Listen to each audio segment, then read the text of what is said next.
And you know, this is very different, remember, administration from Real AF Patriot than the United States has ever had. On January 20th, 2017, remember President Trump delivered his inaugural address. 10 military officers walked up, stood behind him, and after exactly 45 seconds, a Marine officer prompted the sailors and soldiers to leave.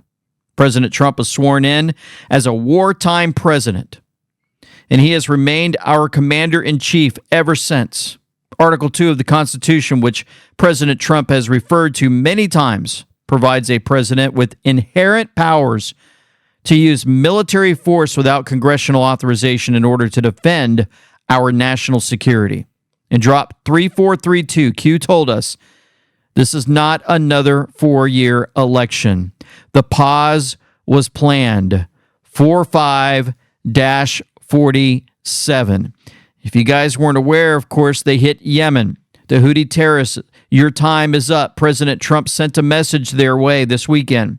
Today, I have ordered the United States military to launch decisive and powerful military action against the Houthi terrorists in Yemen. They have waged an unrelenting campaign of piracy, violence, and terrorism against American and other ships, aircraft, and drones. Joe Biden's response was pathetically weak. So the unrestrained Houthis just kept on going. It has been over a year since a U.S.-flagged commercial ship safely sailed through the Suez Canal, the Red Sea, or the Gulf of Aden. The last American warship to go through the Red Sea 4 months ago was attacked by the Houthis over a dozen times.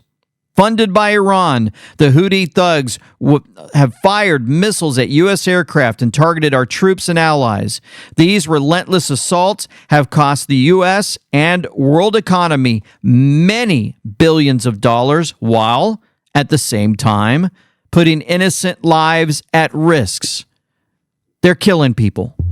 The Houthis' attack on American vessels will not be tolerated. We will use overwhelming lethal force until we have achieved our objective. The Houthis have choked off shipping in one of the most important waterways of the world, grinding vast swaths of global commerce to a halt and attacking the core principle of freedom and navigation upon which international trade and commerce depends. Our brave warfighters are right now carrying out aerial attacks on the terrorist bases. And you guys saw that in the intro. I showed you a lot of that. The leaders and missile defenses to protect American shipping, air, and naval assets, and to restore navigational freedom. No terrorist force will stop American commercial and naval vessels from freely sailing the waterways of the world. To all Houthi terrorists, your time is up, and your attacks must stop starting today. If they don't, the hell will rain down upon you like nothing you have ever seen before. To Iran, support for the Houthi terrorists must end immediately. Do not threaten the American people, their president, who has received one of the largest mandates in presidential history, or worldwide shipping lanes. If you do, beware, all capital letters, because America will hold you fully accountable, and we won't be nice about it. Dan Scavino showed the clip of a jet flying, and I tell you what, he put out some comms to us where he mentioned 1,000 pieces. He showed an aircraft with the number 32 on it. Thanks to Grasshopper, number 32 says maybe one day, but it cannot go slow. The initial wave will be fast and meaningful. It will send a signal to others immediately, and you'll see the tide turn. Not even the mainstream media can hide. And rest assured, some will be jailed as deep cover agents. Here's the video. Your days are over. And here's another shot. The first set of Donald Trump's airstrikes against Yemen's Houthi rebels killed at least 31 people. The rebel group said on Sunday, as its backer Iran said it would retaliate. It would retaliate. They're messing with the wrong country, folks. The first set of Donald Trump's airstrikes right there, you're looking at it on your screen.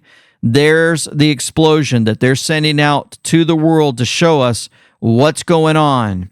Trump orders the U.S. military launch. Kelly Ann Lou 17 put this out. Amazing catch on this. The Rothschilds own the central bank of Yemen. And on this day in 1913, the very day that the bombs were dropped, that the aircraft were sent out to Yemen in 1913, on the same day, Woodrow Wilson established the Federal Reserve. Below, we got a comm that says we have the sub. Hostage release. 1,000 pieces. There were pieces that can be used as a synonym for currency. That's right. Yes, in historical and popular cultural contexts, pieces can be used as a synonym for currency.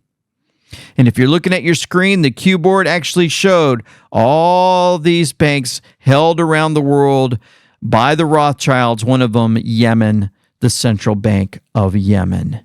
They are in big trouble. This is a time of war. President and invasion. This is a time of war. Biden allowed millions of people, many of them criminals. That's an invasion. It's happening not only in our country, they're going after our civilian waterways, and we've had enough. And these banks that are funding this, they're going to be taken down. And we know who owns these banks. Republican support, 23% Democrat support. 14th Amendment gives citizenship to freed slaves, 94% Republican support, 0% Democrat. 15th Amendment, right to vote for all. 100% of Republicans supported that, 0% of Democrats supported that. It's amazing, huh? It's time to learn the truth. Why are D's inspiring activist groups to remove history regarding slavery? Why are history books painting a different picture than before? Why are teachers following a new false script? Republicans are racist. Learn the term projection. Why are they threatened? Mainstream media has you brainwashed. They want you controlled and enslaved and divided and independent. Okay? So then you go to the bottom of this. President Trump's talking about MLK. Why does Pelosi mention Martin Luther King 74% of the time during weekly addresses? Martin Luther King was a conservative, according to the cue board. Learn the truth. Reread your drops. Why do we look at skin color? Division. Patriots don't have skin color. Then you got executive orders, treason, update, read, study the executive orders, follow the pen. Executive orders, post, pen, picks. Connect, learn, sky event. Interesting, right? The pen. Okay, so who's been using the fake pen on all this? Well, push to divide, strong, stay together, stay strong, we the people, where we go, one all, we go all. That's from JFK. Okay, there's going to be a lot of things that are going to be hard to swallow, folks. Who are the puppet masters? We got the House of Saud, $4 trillion. Rothschild, remember the Bank of Yemen, $2 trillion. Soros, $1 trillion. Focus on above the three, those three that we just mentioned. Public wealth disclosures are false. Many governments of the world feed the I, slush funds, and war feeds it, and environmental pacts feeds it. The triangle has three sides, the Eye of Providence. Follow the bloodlines. Then he goes down on this particular drop. What is a cult? Who worships Satan? Does the thought of Satan exist? Does Satan exist? What's the keystone? Epstein Island. All those questions, and then we get Epstein Island. What's a temple? What occurs in a temple? Worship? Why is the temple on top of a mountain? How many levels might exist? All this coming out. Remember, rest in peace, JFK. We will succeed. The pyramid will collapse. Those three, House of Saud, Rothschilds, and Soros, they're going to collapse. Think Shell. Why is Epstein spending $29 million to bury the tunnels underneath Epstein Island? It's amazing. Real AF Patriot puts this out. To summarize this week, March 14th, 2019 drop. Democrats prep to steal the 2020 elections. Welcome to the D Party. We're reminded. Why did President Trump allow them to steal the 2020 election? President Trump knew long before March 2019 that the Democrats were planning to steal this. the 2020 election. Knowing what you know about President Trump, do you honestly believe that he was just going to allow them to steal it? Allowing the government to be overthrown would have made Trump guilty of dereliction of duty. He never would have done that. Instead, he used all the tools available to him as a wartime president to catch them all in the act. Allow the steal to happen optically. Establish a continuity of government plan to keep us from being completely destroyed. And allowed the people to see and experience what happens when you have a stolen election and an illegal regime occupies the White House. The deep state made sure that the masses would never see or believe the truth, and so no one would have believed Trump about any of it. There would have been a very bloody civil war, and he couldn't allow that. The only option was to take a pause and allow the people to the opportunity to wake up and see just how evil they are. Sounds crazy, but when you take a step back and think about it rationally, it makes total sense. We were already at war, so Trump's only option was to decide how to proceed and lose the least amount of lives while setting up a path to victory that would ensure greatness for our country long after Trump is gone. The only way for that to happen would be to have an awakened population who would stand behind him in order to do what must be done to the guilty.